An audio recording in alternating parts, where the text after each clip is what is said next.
Welcome to Dead and Roasted. What can I get you? Welcome back, everyone, to the old coffee shop at the corner of nowhere and somewhere. Recently, I realized I have not been getting enough fiber, so I cooked up a new menu item here, a fiber-only bagel that offers 40 grams of fiber in a single serving. Rest in peace, intestines everywhere. By the way, after today's stories, you're gonna want a security guard at your house, because these stories are terrifying. And they're stories about security guards who looked after abandoned places and witnessed the downright terrifying. Now it's time for my break and time for some stories. If you have a terrifying work story, I want to hear it. Send it to me at eriecast.com/submit. These are tales from the break room. Shadows in the Halls, from Nightwatcher 23. I work as a security guard. I've taken on contracts that range from the mundane to the downright eerie. The agency I work with specializes in safeguarding properties that are in limbo, places waiting to be sold, demolished, or renovated. About 2 years ago, I was assigned to watch over an abandoned apartment complex at the edge of town. For 8 long months, I patrolled its decaying corridors and empty rooms, and what I experienced there still haunts me. The complex was a sprawling 4-building maze. Each structure was 4 stories high, with interconnected hallways and stairwells. Vines crawled up the cracked walls and graffiti adorned nearly every surface. My partner on the assignment was this older guard named Bill. He was in his late 50s, with graying hair and a stoic demeanor. We worked 12-hour shifts, alternating nights and days every 2 weeks. Bill preferred the night shifts himself, saying they were quieter and allowed him time to think. On my first day, I met Bill at the security office, a small, cluttered room filled with outdated monitors and a distinct smell of stale coffee. "Welcome to the new post, I guess," he said, extending a calloused hand. "Hope you don't scare easy." I chuckled nervously. "Why's that?" He shrugged. "Old buildings make strange noises. Plays tricks on the mind if you're not careful." I nodded, dismissing his comment as the standard newbie hazing. The first few weeks were uneventful. Our main job was to prevent squatters and vandals from causing more damage. Occasionally, we would chase off a group of teenagers, looking for a place to party or explore. Bill and I would take turns doing rounds, each covering different sections of the complex. But then the first incident happened. It was a late afternoon during one of my solo rounds. I was on the 3rd floor of Building B when I heard it. A faint sound of laughter echoing down the hallway. It was subtle, almost childlike. I stopped and listened for a moment, thinking some kids had snuck in. "Hello?" I called out, receiving no response. I proceeded cautiously, checking each room as I went. The laughter seemed to fade the closer I got to it, leading me deeper into the building. Finally, I reached a room at the end of the hall. The door was slightly ajar. Pushing it open, I found an empty apartment, all the dust apparent from the sunlight beaming through the windows. The laughter, by then, had stopped. As I turned to leave, a shadow flickered in my peripheral vision. I spun around, but I saw nothing, just peeling wallpaper and debris. But I did get a chill. I decided to end my round early and headed back to the security office. When I got back, Bill saw me and immediately asked, "Everything all right?" "Yeah, just thought I heard something," I replied, trying to sound casual. He gave me a knowing look, not going back to his crossword puzzle just yet. "Didn't happen to be some, laughter, did it?" I paused. "You've heard it before?" "Yep, comes and goes. Part of the charm of this place." I wanted to ask him more about it, but he shifted his attention back to his puzzle, and I felt if I pressed the topic, I would sound scared or ignorant. The second incident happened about a month later, during a night shift. Bill had taken the evening off, so I was alone. Around midnight, I was monitoring the security cameras when I noticed movement on one of the screens. In the lobby of Building D, a figure stood just outside the entrance. Looked like a woman in a long tattered dress, dark hair obscuring her face. I grabbed my flashlight and headed over, thinking someone might need some help. As I approached the lobby, the air grew cold. In fact, my breath began to fog in front of me, even though it was supposed to be a warm night. "Ma'am, do you need some assistance?" I called out to her. She didn't reply to me. Instead, I saw her turn slowly, walking deeper into the building. I quickened my pace to catch up to her, but when I entered the lobby, it was empty. The only sound was the echo of footsteps on the cracked tiles. My footsteps. I searched the immediate area, but I didn't find her. Returning to the security office, I rewound the camera footage. There she was, standing still for several minutes before moving out of frame. I couldn't really explain what she was doing. When Bill entered the next day, I told him about it. He sighed heavily. "That, my friend, is the lady of Building D." "You gotta be kidding me." I was starting to feel creeped out and frustrated. He shook his head. "Wish I was. She's been seen by a few guards over the years. Always the same description." "Well, do you know who she is?" "No one knows. Some say she was a resident who died here under unpleasant circumstances." I sat back, trying to process everything he was telling me. "Why didn't you tell me about it?" "Would it have made a difference? With these kinds of things, sometimes it's better to let people experience them first." I guess it made sense. If I had not experienced it myself first thing, and was simply warned about it, I probably would have laughed it off. The third incident was by far the worst. It was another solo night shift. Around 3 a.m., the security monitors began to flicker. Static filled the screens, obscuring the already grainy footage. Then, all at once, the screens went black. The lights in the office dimmed too, and the hum of the electricity faded. Power outage. I radioed Bill, forgetting he wasn't on the shift. I cursed under my breath when I did remember. I then grabbed my flashlight and headed to the maintenance room in Building A to check the circuit breakers. The hallways seemed darker than usual. The beam of my flashlight barely penetrated the thick shadows. As I descended the stairs to the basement, the air became damp and heavy. I could smell mildew strongly in there. Reaching the maintenance room, I found the door ajar. That's weird, I thought. This room was always kept locked. I pushed it open and stepped inside. The room was a mess. There were tools scattered everywhere across the floor. Panels were opened up, wires were hanging loosely, which in itself was quite dangerous. No sane person would have left it that way. As I came to the main breaker, something moved behind me. I spun around in an instant, shining my light across the room. In the corner, I saw a figure. Plain as day, I could see him. A tall man wearing outdated maintenance overalls. His face was obscured by the dark. "Hey, you can't be in here," I shouted. He didn't move or respond in any way. Taking a cautious step forward, I kept the light trained on him. "Do you work here?" Silence. Suddenly, the door slammed shut behind me, plunging the room into complete darkness, as even my flashlight flickered and died. Right away, I began to panic. I fumbled with the malfunctioning flashlight, tapping it in hopes of reviving the beam. But then a low whisper filled the room.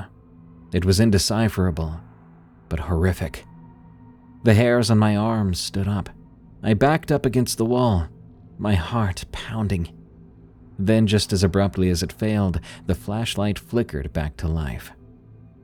The room was empty now. The figure that was standing right there was gone. I didn't waste a second. I flipped on the main breaker, restoring power to the complex, and hurried back to the security office. The monitors were back online, but now every screen showed the same thing. The lobby of every building, with figures standing motionless in the center. Men, women, even children. It happened for just a second, because when I blinked, they were gone. The screens were all back to their normal feeds, with every room looking completely normal. When Bill came back the next morning, I told him everything. He listened quietly before speaking. "I've seen things like that too. These spirits, echoes, or whatever you want to call them." "Bill, why do you stay here? Why do you work in a place like this?" He thought for a moment, then replied, "Everybody has their reasons. I guess, to be honest with you, I feel a responsibility to the place. Or maybe at this point I'm too old to care." I handed in my notice that day, requesting to be reassigned as soon as possible. The agency did oblige, and within a week, I was posted somewhere else, a modern office building downtown. On my last day at the complex, as I was packing up, Bill approached. "Take care of yourself," he said, extending a hand. "You too. Be safe." I shook his hand. He smiled. "Don't worry about me. I like to think that they know me pretty well by now." I left that abandoned complex behind. I've taken on many assignments since then, but none have been as creepy as that old apartment complex. I guess some places are just like that, repositories of forgotten stories and restless spirits. Menace of the Mountains, from Watchful Wanderer. Hello everyone, longtime security guard here. This is a bizarre story, and I wanted to share it with you. It's something that I can never forget. After a long stint working security in the city, I wanted a change of scenery.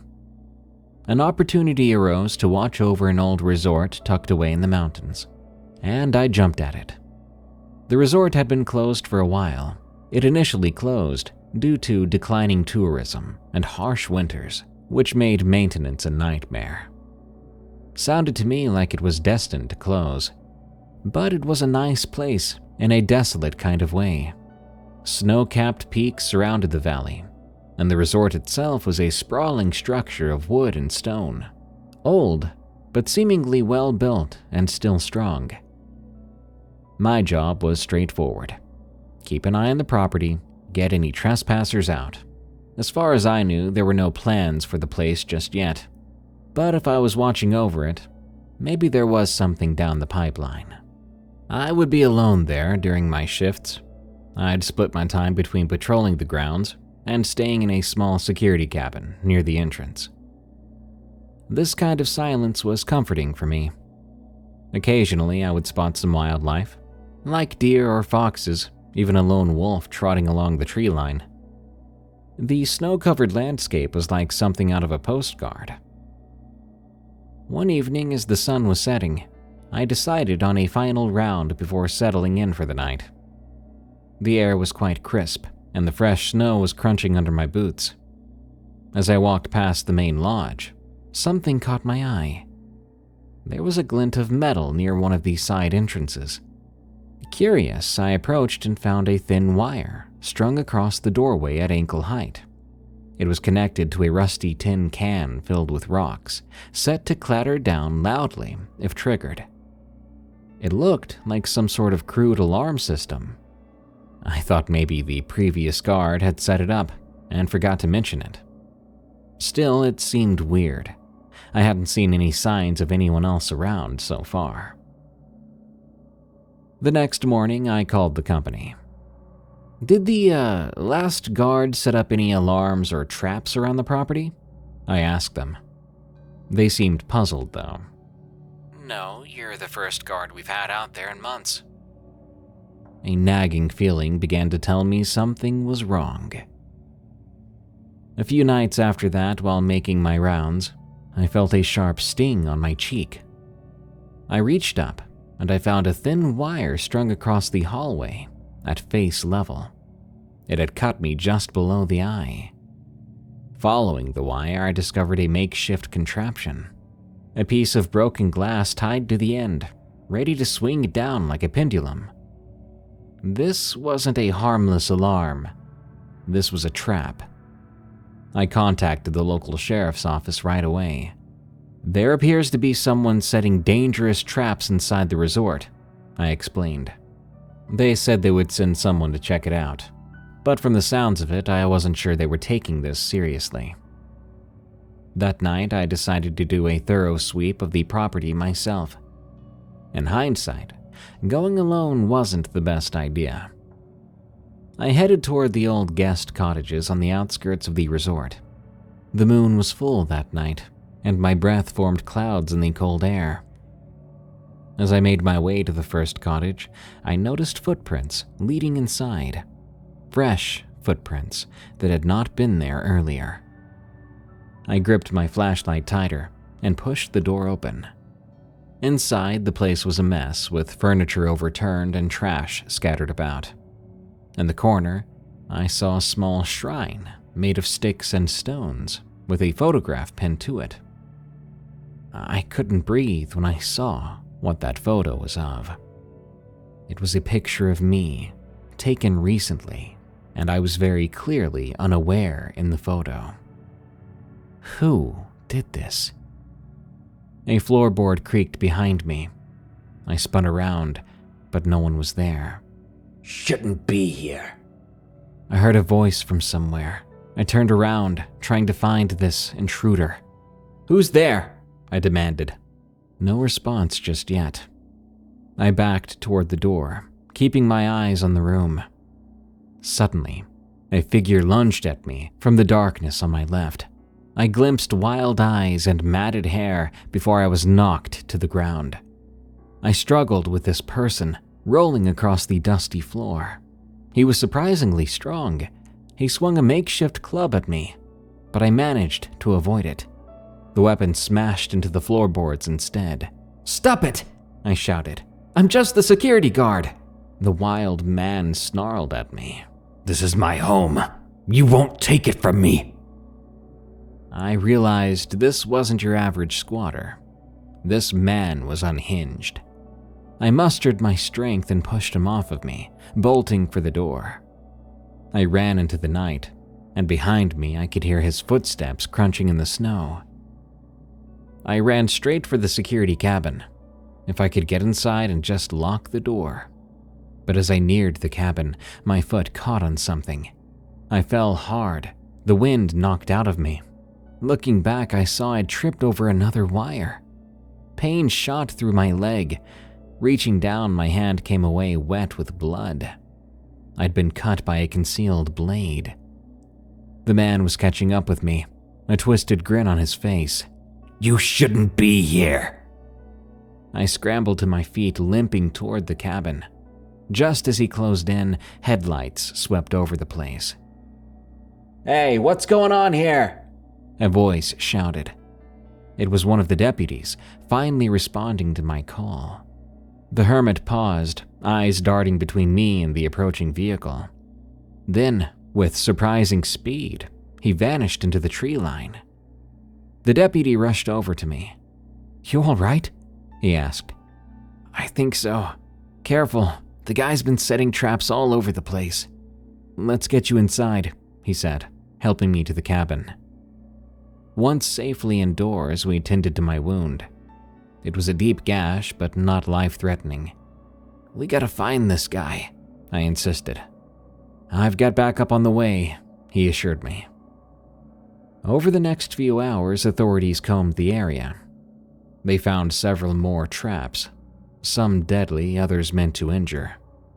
But they didn't find the hermit. "Looks like he's gone," the sheriff said later. "We'll keep a close eye out, but these woods are big." Weeks went by. New traps stopped appearing. There were no further sightings, but the unease lingered. Was he truly gone? I couldn't be sure. If he was gone, what if there was a dangerous trap I hadn't found yet? One that could be the end of me. I stayed cautious, trying to keep a close eye on my surroundings every time I stepped. I never could shake the feeling that he was still out there, somewhere in those mountains, watching me. He was obsessed with the place, the way he talked. So why would he just be chased away one time? Maybe he was just that crazy. Thankfully for me, I was randomly offered a reassignment, and I took it. Months after that, the resort was demolished. These encounters have really proved to me how disturbed human beings can be. Being directly attacked by a man who's deranged is terrifying. But there's something even more sinister about having to work and walk through a place where hidden deadly traps awaited me, like I was a rat in some sort of deadly maze. Needless to say, the change in scenery was not worth it.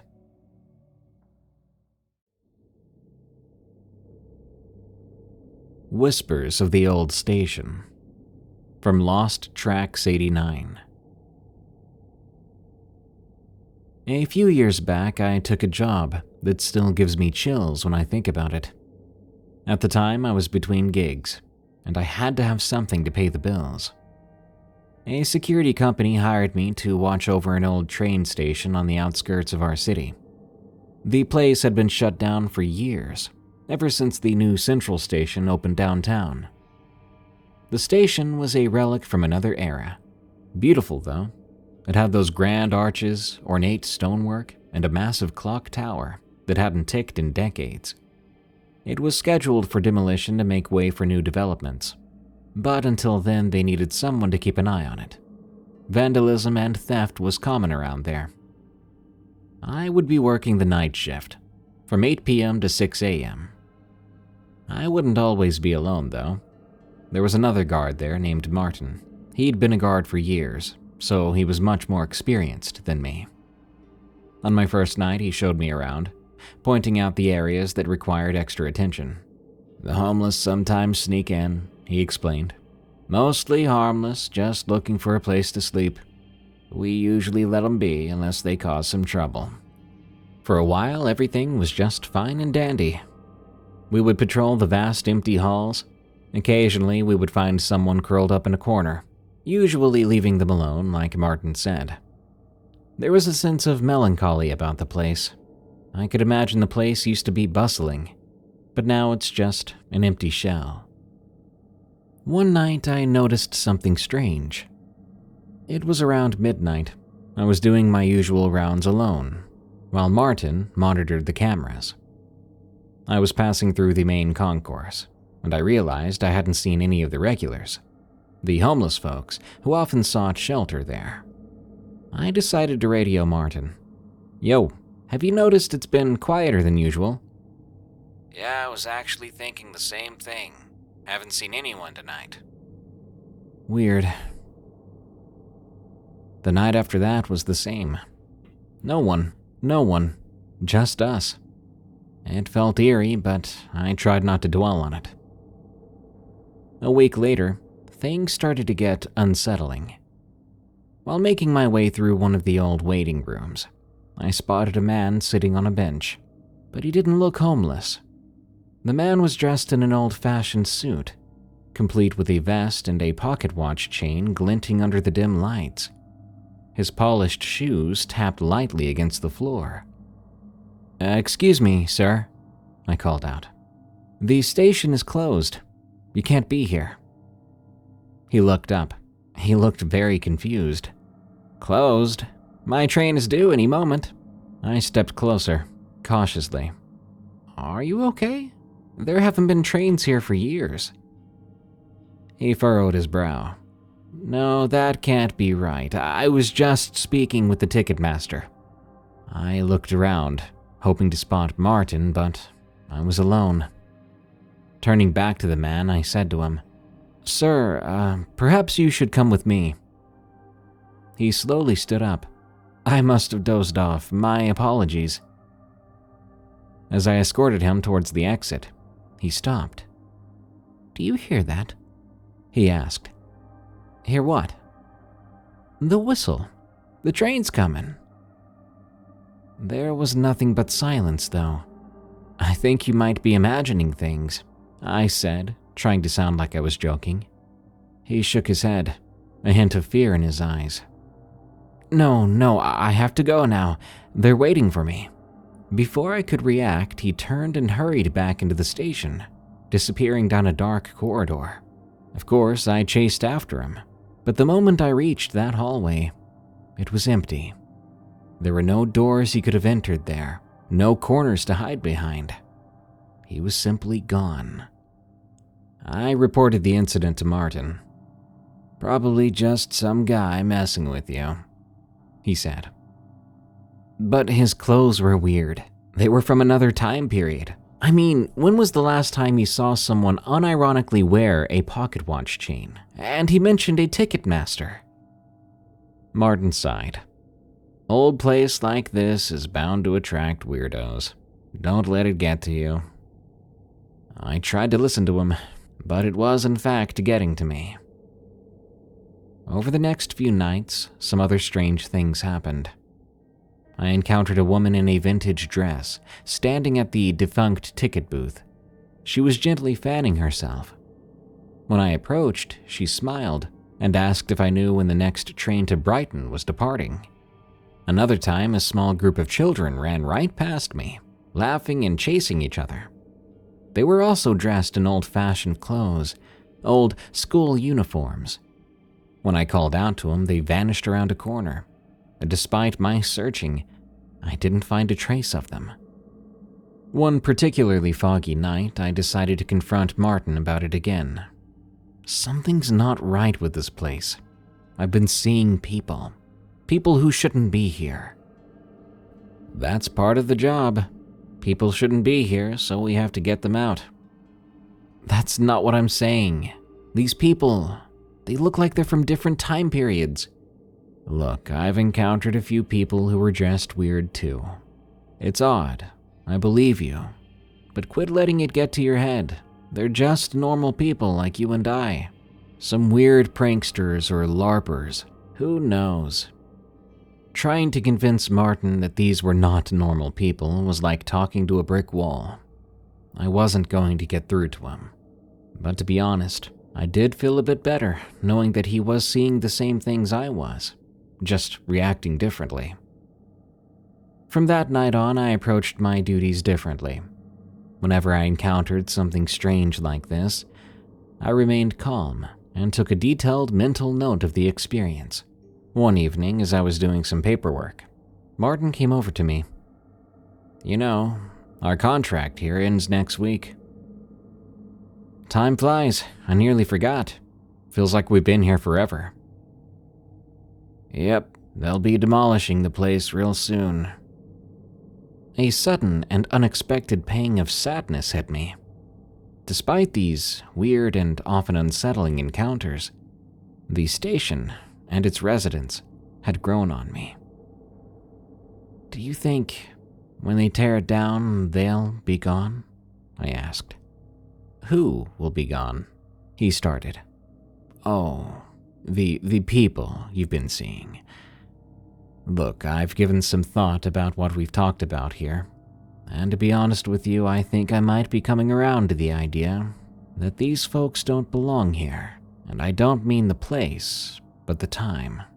And to answer your question, I think they will be gone." On my final night, I took one last walk through the station. I actually felt nostalgic for it. In the main hall, I paused for a while, listening. And I swear, I could hear the distant whistle of a train and what sounded like the murmur of a crowd. But only for a moment. Like that, it was gone. Leaving the station that morning felt like waking from a dream. A week later, I drove by the place, and it had already been demolished. A new commercial complex was set to take its place. I remember everything I saw while working there, and I'll never forget a single person I encountered. Whoever they are, whoever they were. I hope they caught their train on time, and that they now rest peacefully.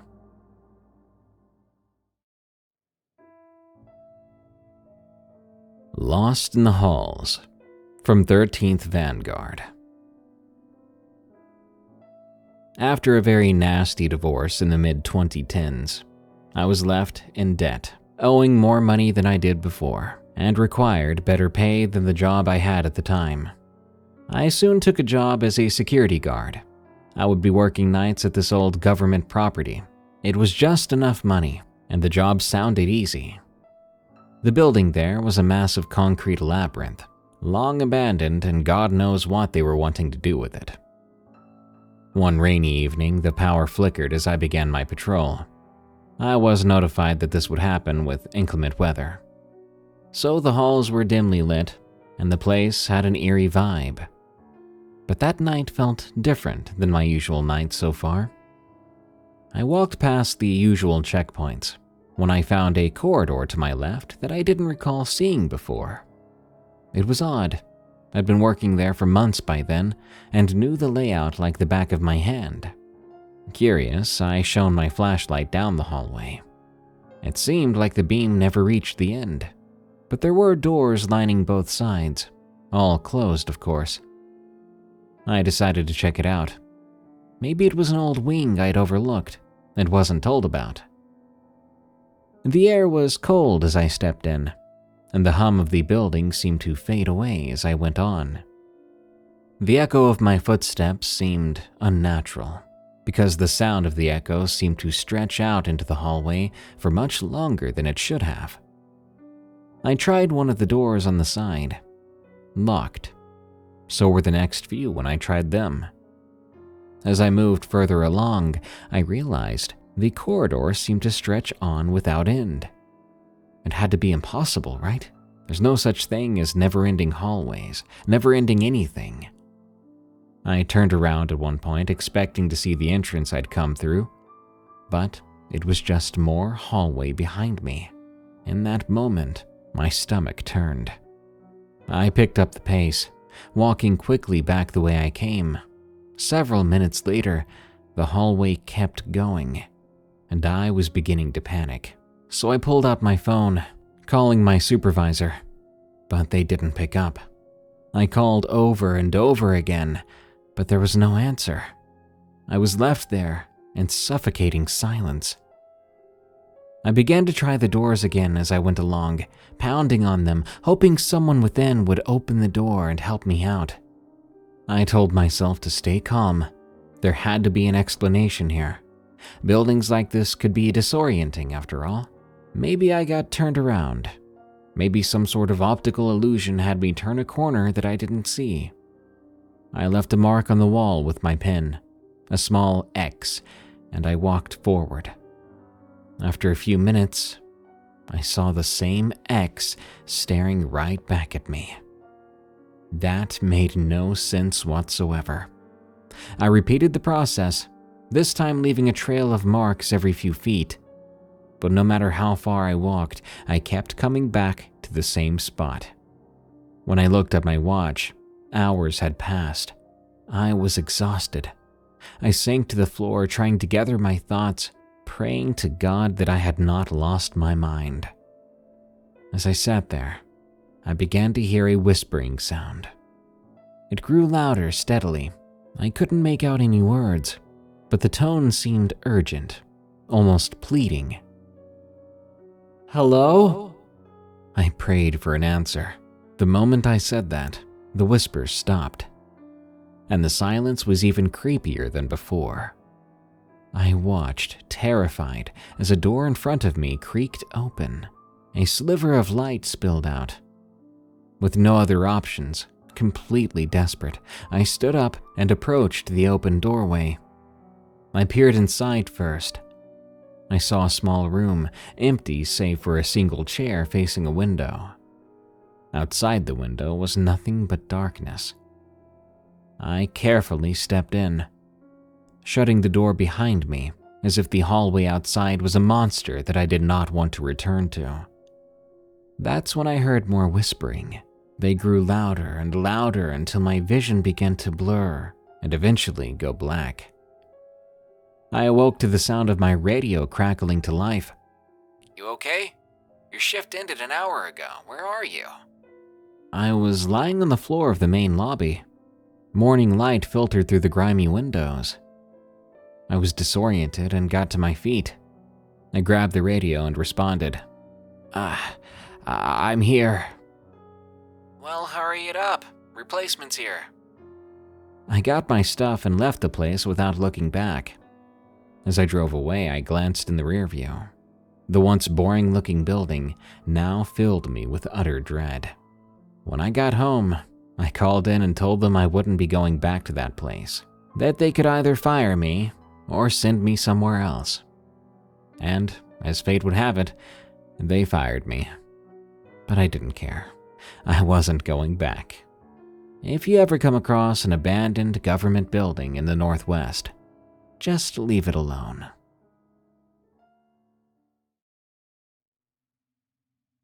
Another Me. From NotWellAnymore.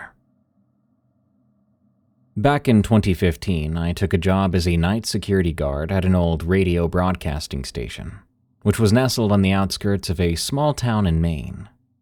The station, once a hub of activity, had been shut down for years due to budget cuts and the rise of digital media. The building was a relic now, albeit a 2-story brick relic, with a towering antenna that still scraped the sky. I was 28 years old, looking for steady work after a stint in the military. And I found it. It was an easy job too. I would just be keeping an eye on the place. My biggest threat, apparently, was just curious teenagers. The company planned to sell the place eventually, but until then, they wanted someone to watch over it. My shifts were solitary, and I didn't mind that. The quiet nights let me read or think about life, and the pay was pretty decent. At 8 p.m. I would arrive, make my rounds every couple of hours, and spend the rest of my time in a small security room near the front entrance. It wasn't initially a security room. From the looks of it, it was like an old break room. One cold November night, I settled into the office with a thermos of coffee and a good book. The wind was howling outside that night. Pretty rough stuff. It was rattling the loose window panes. Around midnight, I decided to do my rounds. The station's interior was a bit confusing, sort of a labyrinth of hallways and studios, filled with outdated equipment covered in dust. I was a bit surprised that most of it hadn't been stolen yet at this point. As I walked through the main corridor, my footsteps echoed off the linoleum floor. Everything was as it should be. Returning to the office, I set my flashlight down and continued my reading. About an hour later, a burst of static erupted from the device. I jumped, startled at the noise. "Hello?" A voice crackled through. Faint at first, barely audible. I picked up the walkie-talkie. "This is the security office.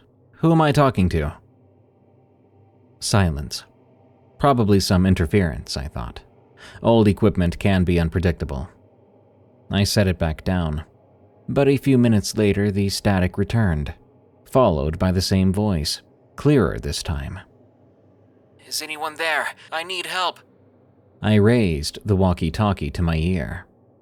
"This is the security guard. Who is this?" "Oh, thank God. I'm trapped inside the station. Please, I need your assistance," the voice said, sounding strained. A trespasser from the sounds of it. "Sir, the building is closed. How did you get in here?" There was a pause. "I work here. Look, I don't have time to explain. Something is wrong, and I need your help." I frowned. "You work here? The station's been shut down for years now." "Please, can you come to Studio B?" I was suspicious now. Studio B was on the second floor, unused and locked last I checked. "What is your name?" "Not well anymore. What about you?" I froze. He had the same name as me? Look, are you messing with me? Who is this really? I demanded. I don't know what's happening, but you have to listen to me. Everything is different. I'm stuck, and I need you to help me. I was freaked out and a bit angry. This had to be some kind of prank. Maybe someone was messing with me, but how did they get my name? Was it someone I knew? I played along. Stay where you are, I'm coming up. I made my way up the stairwell with my flashlight. Each step creaked under my weight. I reached the second floor, headed towards Studio B. The door was shut just as I'd left it earlier. I tried the handle, and just like I thought, it was locked. I pressed my ear against the door and listened. Nothing. I raised the walkie-talkie. I'm outside Studio B and the door's locked. I think I hear you outside. The door's not locked. I'll open it right now. The handle in my hand remained motionless. The door never budged. It's not opening, I said. What do you mean? I'm looking right at you. He replied. A chill ran down my spine, and a cold sweat broke out on my forehead. I don't see anyone. Please, don't leave me here. He was begging now. If this was a prank, he was a really good actor, and his impression of me was uncanny. I stepped back, trying to make sense of it. What's the last thing you remember? Before you got stuck, whatever that means. I was finishing my shift. Then everything went dark. When I came to, the station looked old, abandoned. I tried calling out, but no one answered. Then I found this walkie-talkie. What date is it? November 12th, 2015. That's today. Of course it is. Are you sure you're in the same building as me? Without saying anything, I was completely sure of that. There were no other radio broadcast stations out here. Nothing close enough for my walkie-talkie to pick up on. This doesn't make any sense. You're telling me, but you're the only person I've heard from. Can you help me? I considered my options. This was either the most elaborate prank possible, or he was telling the truth. But that would mean, impossibly, I was communicating with another version of myself that was somehow in the same place, but not here. If that was true, then what could I even do? I still offered. All right then, how can I help you? There's a maintenance room in the basement. I think we might be able to reset this. Reset this? I didn't even ask. I hesitated. The basement was a place I avoided. It was a cluttered storage area, filled with old equipment and a lingering musty smell. All right then, I'll go down. Thank you. I'll meet you there. I didn't question how he intended to meet me if we were in different places. At this point, nothing seemed to make sense. I made my way down the stairs, heading to the basement access door. It groaned when I pushed it open. The air was damp and the faint hum of electrical equipment filled the space. Navigating between the stacks of boxes and tangled cords, I found the maintenance panel. It was an old electrical board covered in dust. I'm in the basement, in front of the main panel. Great. There should be a main switch labeled auxiliary power. Maybe if we both flip it at the same time, it can synchronize things. I rolled my eyes. Okay then, I see it. On the count of 3. 1, 2, 3. We both flipped our switches. The lights flickered, and for a moment I thought I heard footsteps. Did anything happen? I asked. No reply. Hello? Are you there? No response. I tried the switch again, but nothing happened. The lights stabilized, and a feeling of disappointment and strange sadness overwhelmed me. I tried to bury it down and headed back upstairs. Maybe I'd fallen for the prank after all. As I entered the main corridor, I noticed something odd. The air smelled a bit fresher, and before I could make it back to the security room, a sudden sharp pain shot through my head.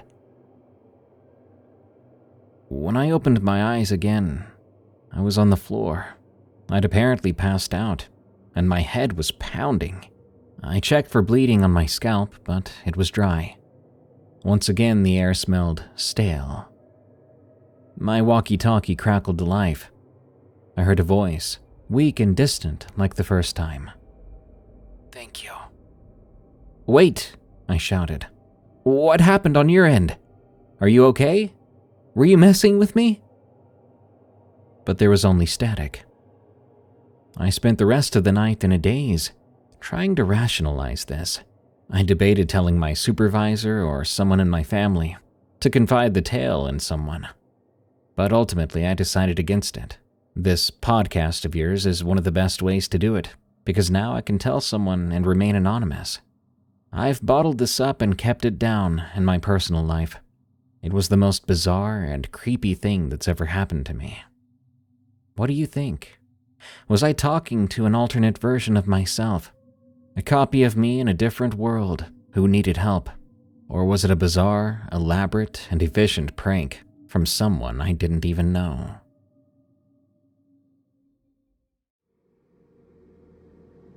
I don't miss that summer camp. From Leeroy M. As a kid who loved going to summer camp, I always thought that working at one would be a dream job. One day, that dream finally became reality in the most disappointing way.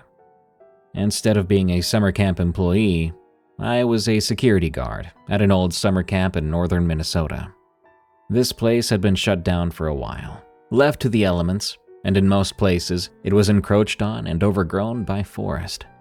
There had apparently been some problems with vagrants, which is why the position opened up a couple years back. I was apparently the third security guard to work here, and no, nothing suspicious was reported by them. They just went on to do their own things. The first time I saw the place, it looked like any other abandoned campsite. The cabins were peeling paint, the mess hall had broken windows all over, and there was a dock stretching out over a still, dark lake. The pine trees there were quite dense, and the underbrush had started to reclaim the open spaces where children probably once played. I felt a bit sad looking at it, reminded of all my days back in the summer camps I went to. Twice a day I would patrol. If I saw anything out of place, I would report the issues. They didn't have anything set up for an office. They told me to just settle into one of the least dilapidated cabins and make myself cozy. Over the first couple of weeks I was there, I fixed my cabin up enough to be livable. Even got a small generator for basic electricity, after asking my supervisor, of course. The first month was uneventful. Days were filled with the sounds of nature, and I loved it. At night, the stars were vivid, untouched by the lights of the city. Crazy having a job that was almost therapeutic. But then things started to feel off.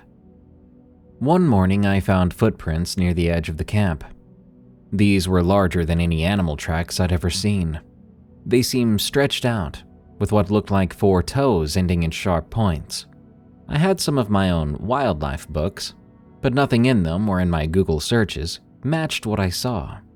I took some pictures, tried to compare them online, but found nothing conclusive. Unfortunately, they were on an old phone that I have long since gotten rid of. A few days later, while on my evening patrol, I noticed claw marks on several trees along the main trail. The gouges were deep, and some were even 8 feet high. Bears do scratch trees, but these marks seemed different, with the points spaced wider apart. It kinda creeped me out to the point where, during my rounds, I felt a little uneasy. Maybe I was thinking about it too much, but it made me feel watched. Sometimes I would hear rustling in the bushes, but when I'd shine my flashlight, I wouldn't see anything there. One night, as I was preparing to turn in, I heard a sound echoing across the lake. It was a low, mournful wail, and it sent chills down my spine. It wasn't the howl of a wolf or the cry of a coyote. It wasn't like an animal call that I recognized. In fact, it sounded almost human. I told myself it was the wind, or some distant, weird animal cry. Maybe some small mammal accidentally got hurt and let out a weird sound. You know, like you do when you stub your toe on the coffee table. However, the sound would come again and again over the next few nights, always around the same time and always coming closer. One evening, I decided to stay up, see if I could pinpoint the source. I sat on the porch of my cabin, flashlight in hand, listening closely. The forest was unusually quiet, as if all the creatures were hiding. Around midnight, the wail began again. This time it was coming from within the camp itself, closer than ever before. I stood up and I scanned the area with my torch. The beam caught a glimpse of movement between the trees. A tall figure, just slipping behind a cabin. "Hey!" I called out. There was no response. I gathered my courage and decided to go check it out. I made sure I had my utility belt. It had a knife and a whistle on it, the only weapons I had. I walked cautiously towards where I'd seen the figure. The ground was covered in dry leaves, and every step I made seemed way too loud. As I drew closer to that cabin, I noticed more of those strange footprints leading around the back. I followed them, honestly terrified. Turning the corner, I saw that the back door was open. The cabin had been locked since I'd arrived, so how it got opened, I have no idea. I pushed it open wider. The inside was dark. I shone the flashlight around. The interior looked fine, but a sudden thump upstairs made me jump. It sounded like a heavy footstep. I hesitated, but I had to figure out who was in there. I took the stairs one at a time, trying to be as quiet as possible. The hallway at the top was narrow, with doors on either side. The door at the far end was slightly open, and I could see a light flickering inside. When I made it there, the wailing inside began. It was softer now, but even more eerie, like a low whisper. Pushing the door open, I found an empty room, with a single window overlooking the lake. The flickering light was coming from a candle on the windowsill, though I had not lit any candles. I then saw a shadow move across the wall, but I didn't see anyone else in the room. Fear took over. I backed away and hurried down the stairs. As I reached the bottom, the front door slammed shut on its own. I rushed over, yanked it open, and ran right back to my cabin, locking the door behind me. That night, I couldn't sleep. I sat in the corner instead, holding my flashlight, listening to every creak and groan. Hours passed, and just before dawn, exhaustion took me. The next morning, I wondered about what I'd experienced. Was it a combination of isolation, overactive imagination, and exhaustion? I took the day off from patrolling and stayed near the cabin. Around midday, I heard splashing from the lake. Looking out, I saw these ripples forming, but there was nothing visible on the surface. But then I saw something emerge, a figure rising slowly from the water. It looked almost human, but taller and thinner. Its skin was pale and translucent, eyes large and dark. I was petrified. That creature stood in the shallow water, and it looked right at me. Then, with terrifying speed, it moved toward the shore. I panicked. Moving faster than I ever had before, I grabbed my keys and jumped into my truck, starting the engine. I sped away from the camp, glancing in the rearview mirror. That thing was standing at the edge of the tree line, watching me still. I drove straight to the nearest town, and I went to the local sheriff's office. I told them that someone was trespassing on the property and described what I saw, leaving out the most unbelievable details. An officer agreed to check it out, but I waited back in town, too shaken to go back there. A couple of hours later, the officer called me. Didn't find anyone. No signs of trespassing. Are you sure you saw somebody? I know I did. There were footprints and marks on the trees. Could be the wildlife. There are bears and wolves around here. I didn't argue further, even though I knew he was wrong. I contacted the property owners and informed them that I wouldn't be going back. They were frustrated, but didn't press me for reasons. Before leaving town, I stopped at a diner for a meal.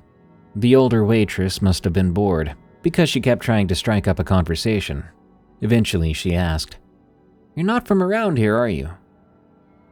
Truthfully, no. I was, working at the old camp by the lake." "You were out there alone?" "Yeah. Why?" "I guess you haven't heard, but that place has stories. Folks around here avoid it." "What kind of stories?" "Might sound a little crazy, but there are old legends about spirits in the woods there. They say something in that lake watches over the land, something that's not human." I swallowed hard. "Have you, ever seen anything?" "Not me, but my grandfather used to tell me stories about things that didn't take kindly to trespassers." I didn't share my experience with her. I thanked her for the meal and the conversation, and I left. I've put this experience behind me, and I won't be asking any more questions. I want a normal, boring life, not something filled with supernatural terror or nonsense. I was lucky to get out of there when I did.